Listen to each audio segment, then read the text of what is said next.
Hi students, Ms. Oberly here with lesson 6, trapezoids and kites. And for this lesson, you should be able to recognize and apply properties of both trapezoids and kites. So let's start with the basics. A trapezoid is a quadrilateral with exactly one pair of parallel sides. The parallel sides are called bases. The non-parallel sides are called legs. The base angles are formed by the base and one of the legs. So these are the base angles. In a trapezoid, angle A and B are one pair of base angles, and C and D are the other pair of base angles. For a trapezoid to be isosceles, the legs must also be congruent, but that is not necessary for it to be a trapezoid, just an isosceles trapezoid. So theorems to know. If a trapezoid is isosceles, so remember that means that the legs are also congruent, then each pair of base angles is congruent. If a trapezoid has one pair of congruent base angles, then it is an isosceles trapezoid. So if one pair of base angles is congruent, then automatically it makes it isosceles. A trapezoid is isosceles if and only if the diagonals are also congruent. Example 1. The speaker shown is an isosceles trapezoid. So remember that means that its legs are congruent. So we also know that angle FJH is 85 degrees. And we know that FK is 8. And we also know that JG, this whole length, is 19. We are trying to find each measure. So first of all, we're going to find FGH. So this angle up here. So, since FGHJ is an isosceles trapezoid, FJH is congruent to GHJ. So these are congruent. So this is also 85. So the measure of GHJ equals FJH, which is 85.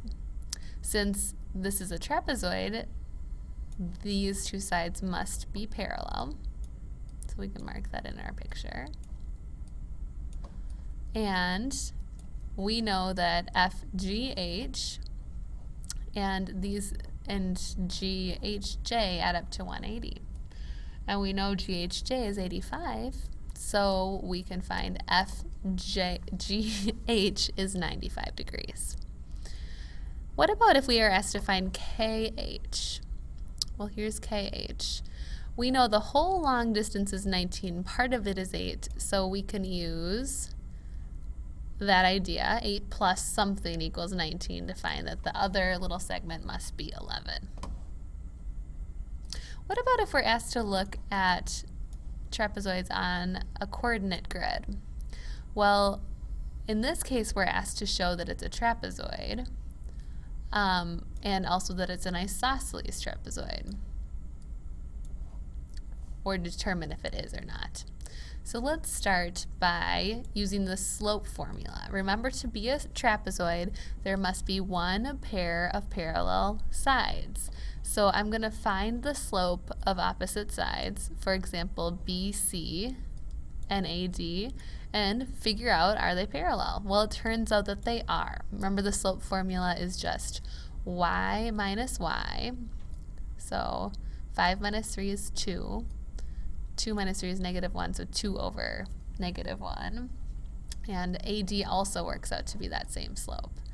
So since the slopes of BC and AD are equal, then BC is parallel to AD. We can also check opposite sides AB and DC. And it turns out that they aren't parallel, so therefore it is a trapezoid. We just need one pair of parallel sides. Now, to be isosceles, we know the legs have to be equal in measure. So what formula are we going to use to check the legs? If you're thinking the distance formula, you are right. And it turns out that it is not isosceles, since those distances are not the same. One last thing about trapezoids is the mid-segment of a trapezoid is the segment that connects the midpoints of the legs. So if you find those midpoints, you connect those, you have the mid-segment. And there's something kind of interesting about the mid-segment. If you take the bases, add them up, and multiply by a half, that will give you the measure in length, so the distance of the mid-segment. So let's do that here. We know the mid-segment is 30, and we actually don't know the length of both bases. We just know the length of one of our bases. So we're going to use that formula to find the length of the other. So add them up, divide by 2, or we could multiply by 1/2, and then we're going to solve from there. So to get x alone, we would first multiply by 2. So we have x plus 20 equals 60, and then subtract 20 from both sides, which tells us x equals 40, the length of our other base.